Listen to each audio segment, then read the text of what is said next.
A country which has had the world's best performing stock market in 2018. We're talking about Jamaica, of course, and we're joined now by the island's finance minister, Nigel Clarke. I'm very pleased to say is here with us in New York, visiting the United Nations. Wonderful to have you with us. What an end to 2018, what a beginning to 2019. Fitch upgrading your debt rating, seeing that you're managing to square your public finances, cutting the debt load, seeing renaissance in terms of mining. What's the sweet spot right now? What's your secret sauce? Jamaica has had tremendous performance over the last several years with restoration of macroeconomic stability and a return to growth. We've had 16 consecutive quarters of economic growth, and we have been engaging in a series of structural reforms, fiscal, monetary, and other reforms to restore the economy's health. And the results have been gaining attention around the world. And the stock market is responding as well. The central bank is supporting education of what's going on economically, tackling debt specifically. You mentioned reforms. What was interesting was there was a series of videos that was released on Twitter addressing inflation and monetary policy. Talk to us about how that came about. Well, Jamaica has for a very long time had a monetary regime that focused on the exchange rate as a tool of monetary policy. We have been moving away from that gradually, from a managed float to a market-determined exchange rate, with an inflation target being the anchor of monetary policy.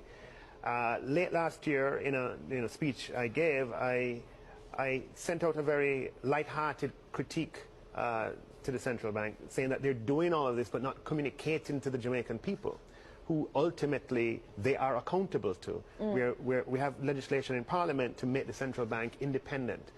And did they respond to my critique?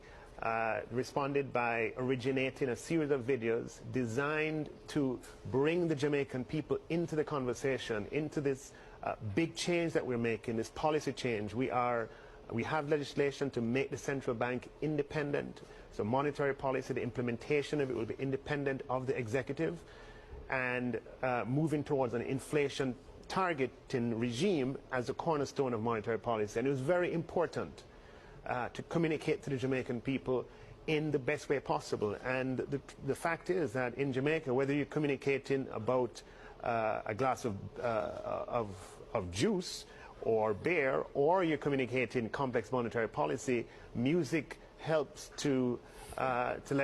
music helps the communication effort. And they wouldn't have expected the video to had received as much attention as it did, but very happy that the message is getting across to the Jamaican people. Did it go viral?